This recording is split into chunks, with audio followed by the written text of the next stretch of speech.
আমাদের day by day এখানে Muslim community যেটা অনেক বড় হচ্ছে, বিশেষ করে বাঙালিরা। আমরা তো আসলে বাঙালি কমিউনিটির মধ্যে থাকি, আদার পাকিস্তানি কমিউনিটি বলতে পারবো না। আমাদের বাংলাদেশি মুসলিম কমিউনিটি অনেক বড় হচ্ছে এখন।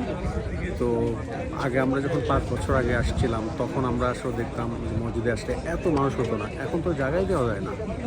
আপনি দেখেন আজকে ফ্রাইডেতে কত মানুষ, প্রতিটা প্রায় বড় বড় প্রতিটা মসজিদ এখন 2টা করে জামাত হয় ফ্রাইডেতে, এত মানুষ, এত কমিউনিটি। তো আলহামদুলিল্লাহ আমরা মনে করি যে নিউ ইয়র্ক সিটির পরে এখানে একটা বিশাল দ্বিতীয় বৃহত্তম কমিউনিটি বাফলোর মতো আছে এখন, অনেক বড় হচ্ছে আলহামদুলিল্লাহ। মসজিদও হচ্ছে, মানুষও এখানে প্রচুর মসজিদমুখী, এটা একটা বড় দিক আমি মনে করি।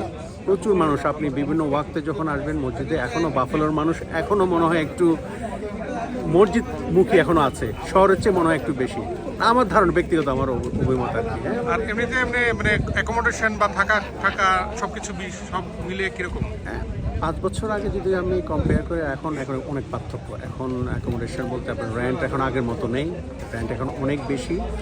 আর যেটা প্রধান কারণ হচ্ছে এই যে বললাম, আমরা বাঙালি কমিউনিটি, আমরা যেখানে যাই সেখানে একত্রিত থাকি, ওই এলাকার ভাড়াগুলো এমনিতে বাড়তে থাকে। তো যার কারণে আপনি বিশেষ করে আপনার মসজিদের কাছাকাছি যেসব বাড়িঘরগুলো আছে এগুলো আসলে ভাড়া অনেক এখন বেশি আগের চেয়ে।